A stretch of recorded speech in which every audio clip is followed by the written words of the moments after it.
Okay, good afternoon. I'll get you updated on the injury report to start us off here, and then I'll turn it over to you for questions. So TB, Terrell Bernard, Daquan Jones, Jordan Poyer, all those guys are improving. We'll see how they do this week.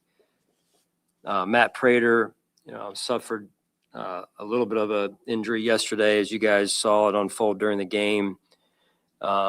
He's more day-to-day, which is a good sign. But we're still going to more than likely bring some kickers in tomorrow for a workout, kind of work with two plans, one where he's able to go come Sunday and one where he's perhaps not able to go. Max Hairston, unlikely to play this week. We'll see where that goes as we move forward. Ty Johnson, day-to-day. And at this point, no one coming off of IR. Going like T-Bass is not able to come off of IR due to the surgery that he had from a timetable standpoint at this point. So that's the update there. Is he, so we don't keep asking, because I think there was an assumption, at least I assumed that he's done. Is there a chance he could come back in the playoffs, or is that? Not that I'm aware of. It's my understanding he's done due to the surgery that was performed some time ago. Out, do you feel like you spoke about yesterday how, like, due to the number of corners you had, and obviously who was up for the practice squad, like only having so many there, do you anticipate potentially to add from the outside there, or do you feel good about the guys in the practice? Yeah, I mean, just going back on that, you want to be able to protect everyone in a game like yesterday. Unfortunately, you're not able to, right? And with our situation and the way it was, we have normally four corners on the roster. About a month and a half ago, went down to three. So looking at the practice squad, because of the ups we needed to have, we went to a linebacker position first, losing TB in the Eagles game. And so with that, we felt like we needed an extra linebacker to go into the game. And then with the defensive ends, getting Joey some rest, getting Greg some rest, both. We got Judana so that we had three. So, unfortunately, weren't able to get Dane up. Dane was out of ups anyway at that point. So we would have to cut somebody to bring up another corner. So, unfortunately, we're a little landlocked there. Would have loved to have been able to rotate somebody. But that's where we're at right now. So, Sean, in hindsight, regarding Max, would you have considered, and I know it would be not traditional, but maybe playing someone who doesn't usually play corner in that spot at that point in the game, or was that not a consideration? No, it was. Yeah, it was. We were going through we were losing players on the defensive side as it was, and so we had already gone from, I think, nickel down to three linebacker defense. So, there was only so many guys we could use at that point. You go to wide receiver, put him in over there. We've done that before. Again, try and protect everybody. It's a tough deal there. How have you, I know it's early and you learn throughout the week, but your first impression here of Jacksonville and what you studied last night and through today, how you feel as you go? Yeah, good football team. Talented football team. They're playing well, playing at a high level. In all three phases, and a team that we played last season, but the team overall has changed. The complexion of the team, some of their roster has changed as well. I thought one of the moves that's made a difference for them offensively is adding Jacoby Myers, good pickup for them. Probably a guy that's quite honestly been undervalued in his career, but going against him in New England, a ton of respect for his game, both in the run game and what he does there, and also in the pass game. They take the ball away defensively to do a great job with their special teams and creating field position or scoring points. So it's a heck of a football team. You talked about needing to continue to improve throughout the season. Where do you feel about where your defense is at heading into this week, just over the last several weeks, and the progression? Yeah, I think the defensive staff and the players have done a really good job of honing in on the boulders, if you will, and things that you have to do to give yourself a chance to play good football. And that's really where we're at. We've had, some of the different lineups and whatnot, and trying to teach and reteach, and some of the new guys teach them. And then the guys who've been here before, or with us a little bit more during the season, reteach them what the standard is and the things, you have to do, as I said, to play good defense. So, it's good to see that and the improvement that we've made over the course of the season, led by the defensive staff. Sean, how much do you feel like playoff experience really matters? I wouldn't say it doesn't matter, but it is, you got to play and you got to perform, and it's, hey, what it is on paper versus, who plays at the level we need to play at to win. So that's the utmost deciding factor, but there is an element of, I would say, experience, right, as you go through it from the top down. It's kind of similar question, Sean. The last couple of trips to Jacksonville have not produced desired results. But you're going back to 2018 for one of those in 2021. So the number of guys on the team who were maybe even involved in those games is very small. Do you put anything into a lack of success against this team in that location, or because the roster's changed over so much, it doesn't matter all that much? I mean, you always try and learn from those situations, specifically, based on a team or a situation overall. At the end of the day, it's a new game. It's a different team this year, and we've got to play and perform up to a certain level, or we won't have a chance to win. But that's the key to our process this week. What are the inherent challenges that come with winning, especially playoff games? Not a lot of teams have had success. Not a lot of teams have won 3 straight. But you have won one game. And what are the inherent challenges? Well, playing on the road anytime is tough, in particular on the playoffs against a good football team. Usually you're playing a good football team, and we're playing a heck of a football team this week. And so, we know that. We've got to be dialed in on the challenge that's in front of us and be ready for the challenge. And you got to start by, hey, coming in and playing with great fundamentals, not beating yourselves, taking care of the ball, those things that are important to us as a football team, and the discipline that goes with that. The past 5 years of winning the division, this year, for a couple of years, you're going to start on the road. How do those preparations begin, or if there's anything, even if you don't know who the opponent is, are there things that you can do to prepare when you got to hit the road? I mean, you do the best you can to make sure that our road experience, the operation of our road experience is solid, right? So we give the players a chance to get themselves as fresh as possible when we go on the road, when we make the trip down there, in this case to Jacksonville. And I know B-Row, our ops director, does a great job with making sure the guys are in a good spot, and with the right nutrition, all those types of things. Those are all the things that are in the margins, right, of getting these guys ready to play and play at a high level. You've won 3 straight on the road. Are you cognizant of that, or taking things from that? Like you say, because you look at every detail, but the fact that you have gotten it right 3 times in a row, what does that say?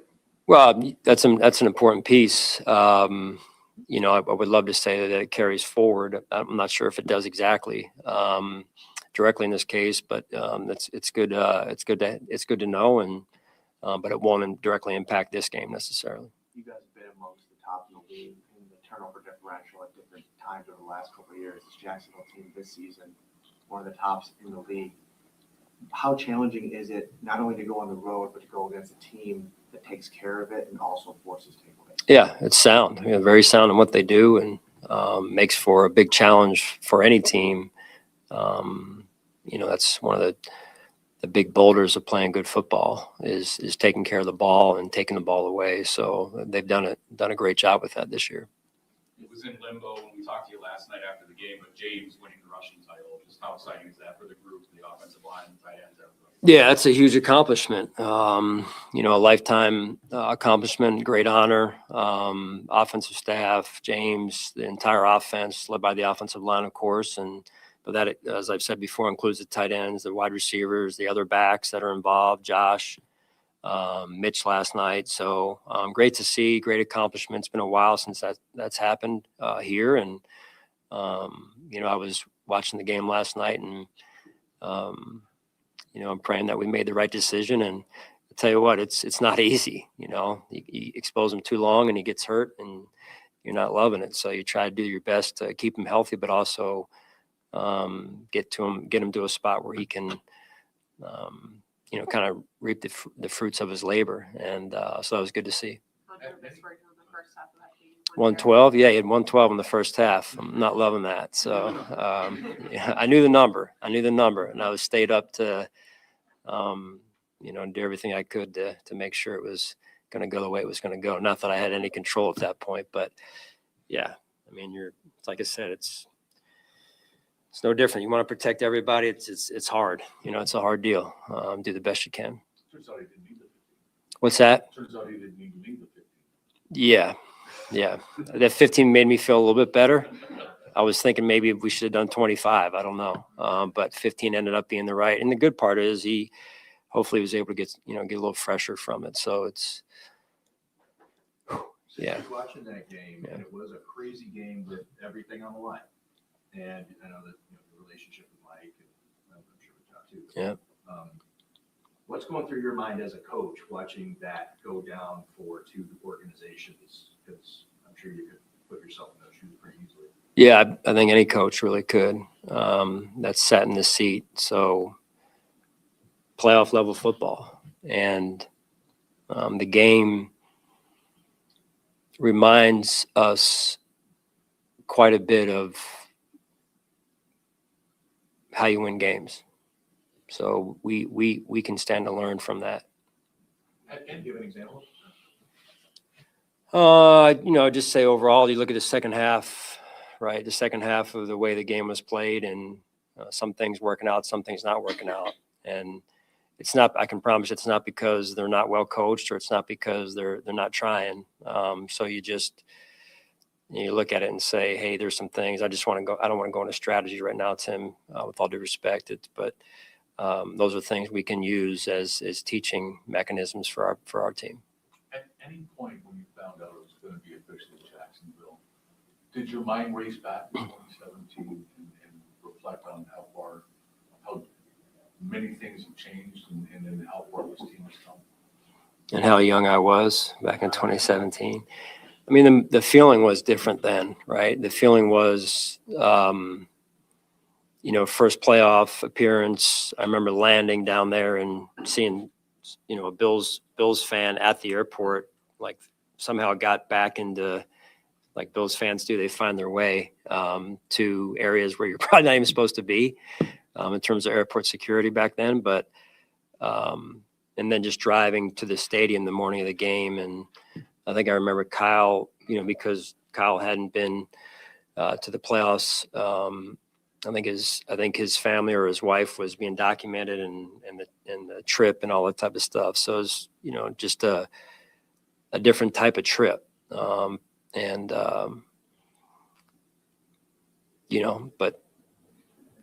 I guess to each their own in this case. So this is X amount of years later. I think I said to somebody the other day, you make it in 17 and you're like, first time in 17 years, and you're like, okay, don't know what the future brings, what the future holds. And then you say, hey, it's been, 7 years in a row now. Is that what it's been in the playoffs, and 5 AFC East championships, regular season titles? You'd sign up for it back then, because you never know if you ever get back again, because you name it, there's tons of coaches, tons of players who have never even experienced the playoffs at all and had long careers. But so you don't take it for granted, but you understand the opportunity that's in front of us. I think that's the key part of this week for us here. Playoff game. So you're almost a full season of just playoff games as a head coach. And you had a lot of playoff games before that, obviously, experience. But has it changed at all for you in terms of, let's say, confidence level, but like being sure of yourself because you've been in these spots so many times as a coach? Yeah, I think that's it's a great question. I think that's the point of experience, right? Excuse me. And you don't take them for granted. Let's just start there. But at the same time, the experience is, I've been here, we've been here, And so that comes with, like, I guess it brings some level of, call it seasoning, and you would hope poise and composure as we prepare this week and go through our process. Like anything else, you learn from experience, and you hope you get smarter and gain more wisdom because of it. If you're aware of things and where you want to go and the vision you have for yourself and your team. Sean, you mentioned in the previous answer, you said that the feeling is different from 17 to now. Yeah. What is the feeling today when you know, on the eve of starting the season? Yeah. Really, this is going to sound like coach speak. It's not. It's process. You won't get the result you want if you don't hone in on what's right in front of you. When I'm done with this here is going back to work and trying to figure out what we need to get figured out and how we can improve our team and the different things that lead to winning every week. So, I would say probably back then it was, a little bit of a noise of, hey, people are going down to Jacksonville and this and that. And I'm sure that'll happen, but we are totally focused on what we've got to get done and the process that it's going to take to get it done. And it's a really good football team we're playing, and the challenge is big. I have kids, but I mean, we were back in 2017 with you bringing up the word process, because that's what we were preaching then. Mm-hmm. Yeah, still believe in it. Yeah, I still believe in it. But this may be like a little bit like Matt's question. Hopefully it doesn't seem redundant. I don't mean it as such, but because we're kind of thinking about Jacksonville, just curiosity. Do you think of things that you knew to be correct and true when you first became a head coach that you look back now are like, I don't do it anymore. That's just not the way it is. Yeah, I mean, you guys can, well, I don't want to say you guys can relate, but when you, just like I've said before, year 9 now, and you look back at some of the things I was thinking, to your point, Tim, of in year 1 and going, man, was I wrong? And I think that's the humbling part of any experience, humbling part of this job, and yet a responsibility every year to improve as a leader, as a coach, as a person. Those are things that I take very seriously. And if I'm not asking myself to improve, I can't ask those around me to improve. So that's important for me. And yeah, that's a big part of the process, really. It is. So it's something I take very seriously. When you were watching the Jaguars offense with this play caller preparing for this game, what impressed you?